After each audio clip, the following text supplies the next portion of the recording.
Você enviou uma coleção de artigos nos quais os autores cristãos tentam provar que a palavra vinho na Bíblia teria duplo sentido. Em alguns casos significaria apenas suco de uva, em outros vinho alcoólico. Ao contrário de um bom vinho, os argumentos que esses autores enviaram foram difíceis de engolir.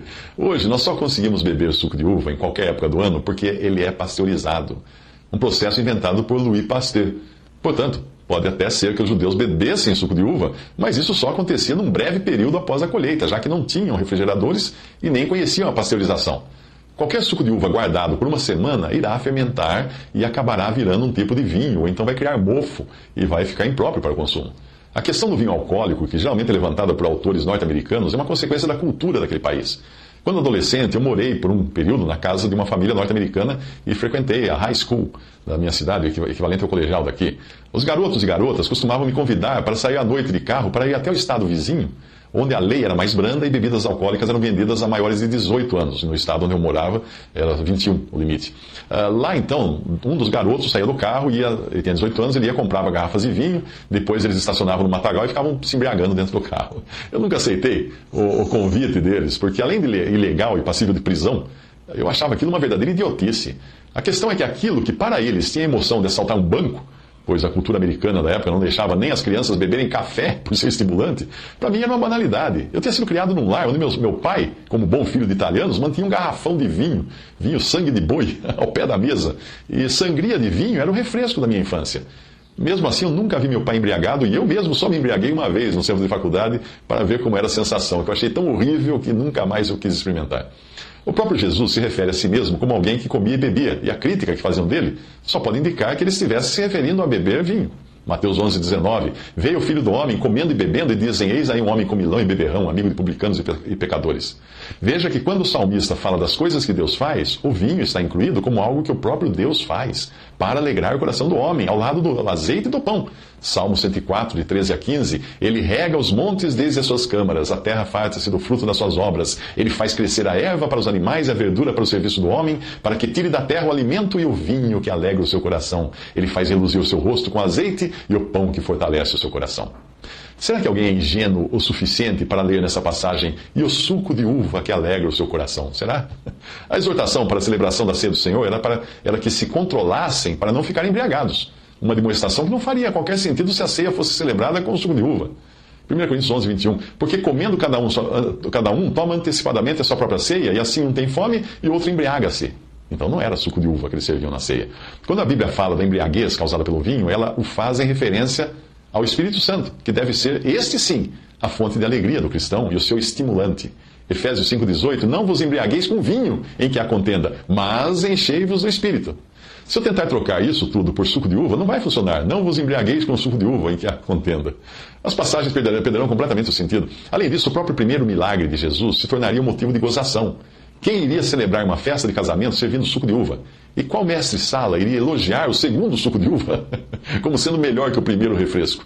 Naquele tempo, aquele que é chamado de mestre-sala da nossa versão era uma pessoa que reunia as características de mestre de cerimônia e maître, e também de principal convidado do casamento. Enfim, não era apenas alguém capaz de organizar uma festa, mas também um conhecer em matéria de comidas e bebidas, como se fosse o chefe de um buffet dos nossos dias. Você conhece um conhecer de suco de uva? Tente trocar vinho por suco de uva no relato da festa de Caná e vai ficar algo absurdo. Vai ficar absurdo assim, olha. E logo que o mestre-sala provou a água feita suco de uva, não sabendo de onde viera, se bem que o sabiam os empregados que tinham tirado a água, chamou o mestre-sala ao esposo e disse-lhe, todo homem põe primeiro o suco de uva bom, e quando já tem bebido bem, então o inferior, mas tu guardaste até agora o bom suco de uva. O álcool certamente causa muitas tragédias quando tomado em excesso. Mas os textos desses autores que você me mandou são tendenciosos e tem tantos erros que eu não conseguia continuar lendo. Eles são um caso típico de pessoas que tentam interpretar a Bíblia com base nas suas opiniões, quando deveriam fazer justamente o contrário. Ter opiniões baseadas na Bíblia. Os textos distorcem as Escrituras para fazerem valer a opinião dos autores. São casos típicos de farisaísmo, que levam as pessoas a coarem o mosquito e engolirem o camelo. Apenas um exemplo tirado do primeiro texto que você mandou, quando o autor dá uma razão pela qual Jesus não poderia ter bebido vinho. Veja só o que ele escreve, abre aspas. Porque em Levítico 10, de 9 a 11, há o mandamento de que o sacerdote de Deus não podia beber vinho nem bebida forte. Não bebereis vinho nem bebida forte, nem tu nem teus filhos contigo, quando entrares na tenda da congregação, para que não morrais. Para fazer diferença entre o santo e o profano, e entre o imundo e o limpo, e para ensinar os filhos de Israel todos os estatutos que o Senhor lhes tem dado. Se você encontrar um cartaz dizendo não bebereis vinho, nem bebida forte, nem tu, nem teus filhos contigo, quando estiveres dirigindo o seu automóvel, para que não morrais, será que você entenderia o texto como uma proibição generalizada ao consumo de bebida alcoólica? Claro que não. A ordem semelhante aparece em Ezequiel 44:21. Nenhum sacerdote beberá vinho quando entrar no átrio interior. É claro que quando o autor dos textos que você mandou parte do princípio de que tudo que fala de positivo sobre a palavra vinho está se referindo ao suco de uva, e tudo que fala de negativo sobre a palavra vinho é bebida alcoólica, aí fica impossível contra-argumentar, até com versículos, como aquele em que Melquisedeque traz pão e vinho para Abraão, em Gênesis 14:18. Melquisedeque teria trazido pão e suco de uva, na opinião desses autores. Mas essa ideia causa mais problemas do que os que tentam resolver, porque veja a passagem, número 6:2-4. Fala aos filhos de Israel e diz-lhes: quando alguém, seja homem, seja mulher, fizer voto especial de nazireu, a fim de se separar para o Senhor, abster-se-á de vinho e de bebida forte. Não beberá vinagre de vinho, nem vinagre de bebida forte, nem bebida alguma feita de uvas, nem comerá uvas frescas, nem secas. Por todos os dias do seu nazireado não comerá de coisa alguma que se faz da uva, desde os caroços até as cascas. Quando a Bíblia quer explicar o tipo de bebida feita com uva, ela o faz em detalhes. A ideia de deixar a nossa vontade interpretarmos quando a palavra vinho significa vinho alcoólico ou suco de uva gera problemas de interpretação dessa passagem quando Jotão fala por parábolas. Juízes 9:13. Mas a videira lhes respondeu: deixaria eu o meu mosto que alegra a Deus e aos homens para ir balouçar sobre as árvores? Acaso o suco de uva poderia alegrar a Deus e aos homens? E se aqui for vinho alcoólico mesmo, como poderia estar associado à alegria em relação a Deus? Lembre-se do Salmo que diz que o vinho alegra o coração do homem. Para mim, a questão é muito simples. Beber vinho não é pecado. Embriagar-se é. Alimentar-se não é pecado. Glutonaria, comer demais é. Sexo não é pecado. Fornicação e sexo fora do casamento é. Bruce Leckey, autor do primeiro texto que você enviou e que aparece em inglês em vários lugares da internet, foi pastor batista e não tinha apenas essa opinião equivocada sobre o vinho. Ele estava também entre os que acreditam que a tradução inglesa King James da Bíblia foi inspirada por Deus. Isso mesmo, a tradução em si, não apenas a palavra de Deus em termos genéricos. Dentro dessa visão, desses que acreditam que a King James é a única tradução inspirada por Deus, ele não poderia nem comparar com a tradução Almeida, por exemplo, já que a Almeida não tem o status de tradução inspirada. Nós precisaríamos todos aprender as línguas originais, hebraico, aramaico e grego, para ler a pura palavra de Deus nos manuscritos, ou então aprender inglês e usar King James. É meio estranho pensar que a Bíblia Almeida, que eu sempre usei, não tem o mesmo status divino da Bíblia King James. Mais um ponto importante que põe por terra o artigo sobre o suco de uva versus vinho desse autor. A festa da Páscoa, ocorrida na primavera, entre março e abril, durava 7 dias. E a festa dos tabernáculos, ou colheita dos frutos, no outono, entre setembro e outubro, também durava 7 dias. Ou seja, quando o Senhor participou da última ceia com seus discípulos, era Páscoa. Portanto, 6 ou 7 meses após a colheita das uvas. O cálice que eles beberam certamente não podia ser de suco de uva. Basta guardar suco de uva não pasteurizado e fora de uma embalagem Tetra Pak para você ver que ele se transforma num caldo embolorado ou, na melhor das hipóteses, em vinagre.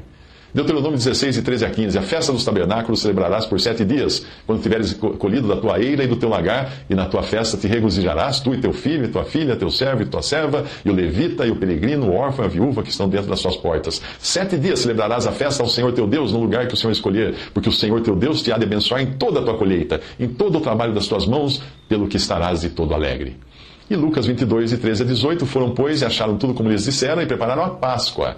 E chegada a hora, pôs-se Jesus à mesa, com ele os apóstolos, e disse-lhes: Tenho desejado ardentemente comer convosco esta Páscoa antes da minha paixão, pois vos digo que não a comerei mais até que ela se cumpra no reino de Deus. Então, havendo recebido um cálice, e tendo dado graças, disse: Tomai e repartiu entre vós. Porque vos digo que desde agora não mais comerei do fruto, não mais beberei do fruto da videira, até que venha o reino de Deus. Eu sei que nesse ponto o autor do texto diria aí não diz vinho, mas fruto da videira. Nesse caso eu perguntaria então por que razão em todas as outras passagens, como nas bodas de Caná, a bebida não foi chamada de fruto da videira? Resumindo, algumas razões pelas quais Deus não proíbe o uso moderado de vinho são essas. Primeiro, a transformação de água em vinho foi o primeiro milagre de Jesus. Segundo, o uso do vinho faz parte essencial do testemunho cristão, principalmente na ceia do Senhor. Terceiro, o Senhor era chamado de glutão e beberrão simplesmente porque comia e bebia, como qualquer ser humano, em contraste com João Batista, esse sim, que se abstinha de certas coisas. Quarto, o vinho foi usado na última ceia com a aprovação de Jesus, que disse a todos os apóstolos que bebessem do cálice. Quinto, Colossenses 2 condena a proibição de alimentos criados por Deus. Veja também 1 Timóteo 4:3-7. Sexta, o uso do vinho é recomendado pelo apóstolo Paulo em 1 Timóteo 5:23 como medicamento. Sétimo, em nenhum lugar da Bíblia Deus proíbe beber vinho. A proibição é para o excesso, a embriaguez. tanto no Antigo Testamento quanto no Novo Testamento, em especial nos abusos cometidos na ceia do Senhor em 1 Coríntios 11. Finalmente, eu creio que a posição de qualquer cristão, não só em relação ao vinho, mas a qualquer fonte de alegria e prazer nesta vida, deva sempre ser a da noiva de Cantares 1:4. 1 de 1 a 4. Melhor é o teu amor do que o vinho, ela fala. Em ti nos regozijaremos, nos alegraremos do teu amor, nos lembraremos mais do que do vinho.